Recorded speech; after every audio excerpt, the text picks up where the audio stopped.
ఇలా మా ఫ్రెండ్ ఒక్కసారి కాదు చాలా సార్లు ఇలా చేస్తూ ఉండేది. మాకెప్పుడు తెలుస్తుండే అంటే నెక్స్ట్ డే మార్నింగ్ కాలేజ్కి వెళ్ళినప్పుడు మా సార్ పిలుస్తుండే అనమాట.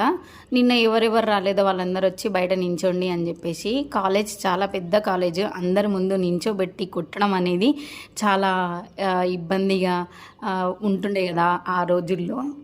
తెలంగాణ భాషలో చెప్పాలంటే మస్తు ఇజ్జత్ పోతుండే. అయితే మరి రానందుకు కొడతారు కదా అని మీరు అనుకోవచ్చు. అందరు రాకపోతే అది వేరుంటుంది, ఒకరు వచ్చి కొంతమంది రాకపోతే ఎట్లుంటుంది కదా.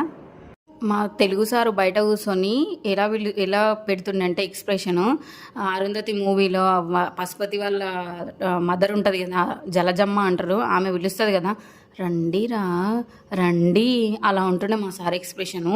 ఒక పచ్చి బరుగు తీసుకొని కొడుతుండే మా సారు ఎగురుతుండే, కట్టె కూడా ఎగురుతుండే అనమాట. అట్లుంటుండే. ఈమె ఒక్కదాని వల్ల 8 మంది మీ దెబ్బలు తింటుంటే ఇప్పుడు తలుచుకుంటే నవ్వు వస్తుంది. మీకు కూడా ఇది వింటే నవ్వు కూడా వస్తుండొచ్చు, కానీ అట్లుండేది అప్పట్లో. ఈరోజు ఫ్రెండ్షిప్ డే అంట. హ్యాపీ ఫ్రెండ్షిప్ డే అందరికీ.